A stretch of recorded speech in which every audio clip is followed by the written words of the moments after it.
Essa é uma zona de ex-colônias francesas. Nela, contém 14 países que ainda hoje são subordinados de certa forma à França. Países como Costa do Marfim, Senegal, Camarões e outras 11 ex-colônias utilizam do franco CFA, uma moeda que para muitos é considerada um instrumento de colonialismo monetário. O Império Francês foi um dos maiores da história, com uma extensão de quase 13 milhões de quilômetros quadrados de área, e com uma população de 40 milhões de habitantes na época. Porém, com a inevitável independência das suas colônias, isso deixaria a França enfraquecida. Entretanto, isso não aconteceu. O chamado Françafrique é o termo que explica as relações franco-africanas pós-coloniais. Mesmo separados por uma distância média de 3.400 quilômetros, uma espécie de colonialismo francês nas suas antigas colônias ainda está de pé.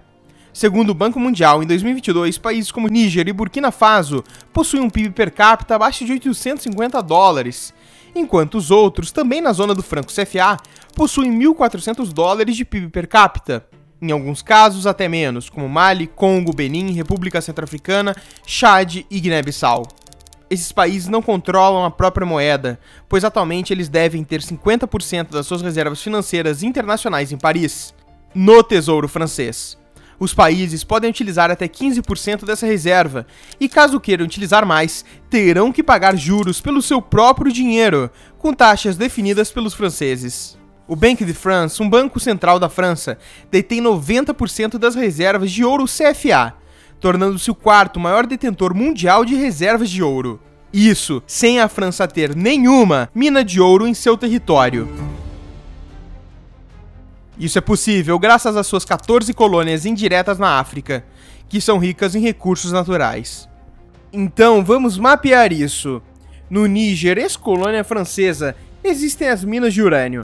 Cerca de 2/3 da eletricidade francesa e cerca de 1/5 do urânio usado para alimentá-las é proveniente do Níger, em boa parte pela empresa sediada na França, Orano, a segunda maior mineradora de urânio do mundo. Algumas das suas minas no Níger são a mina de Somaïr e a mina de Cominac. Já no Gabão, a história é mais interessante. 81 empresas francesas mineradoras se encontram no país africano, sendo a Eramet a principal. É a segunda maior produtora mundial de manganês, atrás apenas das empresas da África do Sul. Nisso, a empresa extrai 90% do manganês do Gabão, com uma das minas estando localizadas em Bangombé, empregando cerca de 9.400 empregados de forma direta e indireta. Em Senegal, a empresa francesa Eramet tem uma subsidiária chamada GCO, ao qual detém depósitos e minas em mais de 6 cidades do Senegal, produzindo principalmente areia mineral.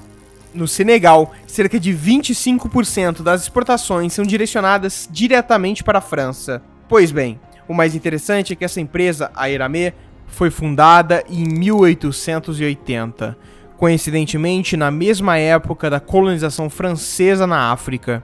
Junto a ela, antigas empresas como a Pechiney, que foi comprada em 2003, estavam presentes no continente por mais de um século. Antes de continuar esse vídeo, que inclusive é muito bem editado, você pode aprender como criar esses mapas e essas animações aqui pelo primeiro link da descrição. Lá tem um curso gratuito de 3 módulos que te ensina a criar animações, mapas animados e editar vídeos. O curso é realmente gratuito. Mas vamos voltar para o vídeo. Em 1992, a multinacional francesa El-Fektan produzia 77% do petróleo camaronês.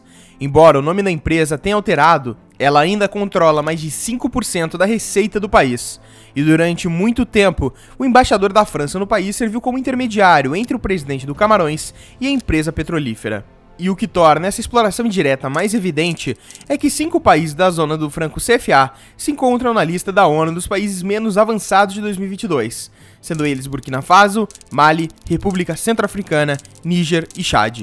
Mas para entendermos por que isso continua existindo, vamos voltar um pouco na história.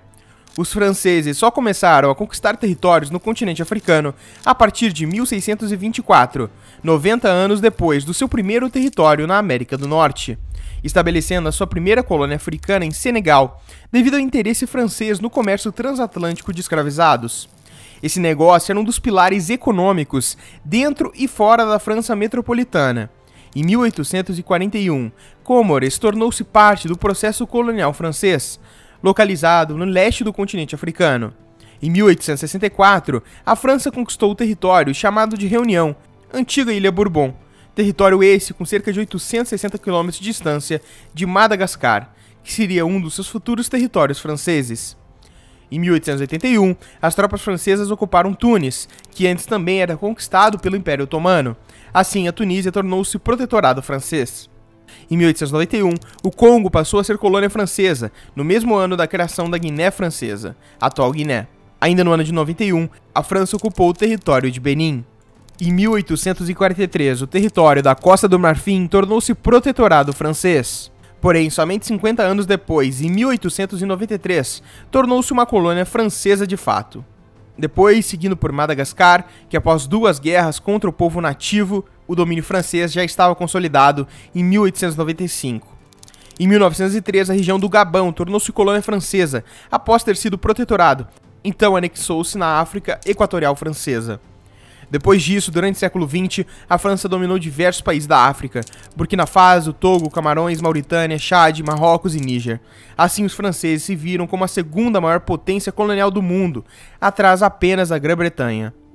E foi no ano de 1945, com as colônias francesas ainda de pé, que o Franco CFA surgiu, com a finalidade de estabelecer um sistema monetário comum para as colônias na África. Após os anos 60, o colonialismo político era considerado inaceitável. Devido a isso, os territórios franceses na África tornaram-se independentes, iniciando por Senegal em 4 de abril de 1960 e Camarões sendo o último em 1º de outubro de 1961.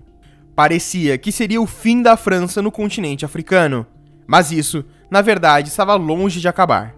Na época, foi estabelecido que caso um país africano se tornasse independente, ele era obrigado a assinar um acordo de cooperação com a França, que iria estreitar as relações e delinear como seria o futuro da nação, assim instaurando o Franco CFA.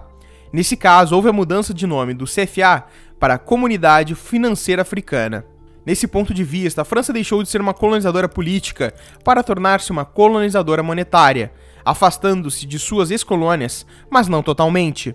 Nisso, quem produz os francos CFA são 2 bancos, o Banco Central dos Estados da África Ocidental e o Banco da África Central. Os países africanos têm que colocar reservas financeiras na França para poderem usufruir do franco CFA, já que isso seria um benefício.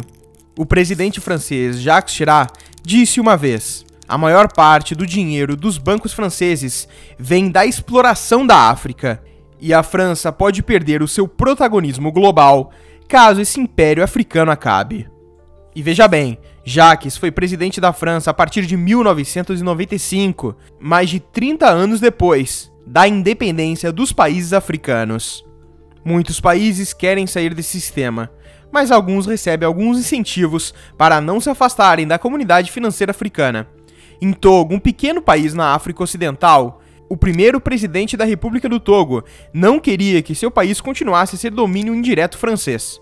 Então se recusou a assinar o acordo que manteria a França perto do país africano. Entretanto, concordando em pagar uma dívida anual à França devido aos chamados benefícios da colonização francesa. O montante solicitado pela França era tão grande que o reembolso dos benefícios da colonização rondavam 40% do orçamento do país em 1963. Outro exemplo é do Gabão, que sempre foi uma das colônias e ex-colônias mais próximas da França, devido às suas reservas de petróleo e urânio. Em 1967, Omar Bongo tornou-se presidente do Gabão. Após isso, tornou o país em uma ditadura de partido único. E após ir para a França, Bongo estreitou as relações com o governo francês, beneficiando ambos os grupos da elite. O petróleo do Gabão era enviado para as empresas petrolíferas da França, enquanto o urânio ia para o arsenal de armas nuclear da França. Com isso, a França subsidiava o orçamento do Gabão, principalmente para Omar Bongo e sua família.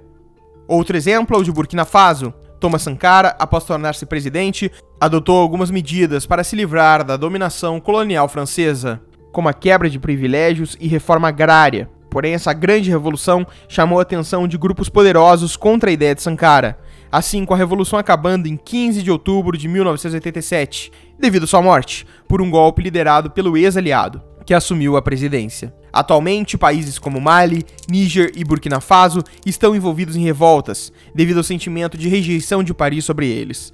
No caso de Níger, a revolta foi causada devido à exploração francesa sobre suas extrações de urânio, revogando a cooperação militar com o país europeu, expulsando soldados franceses de seu território e exigindo a saída do embaixador da França.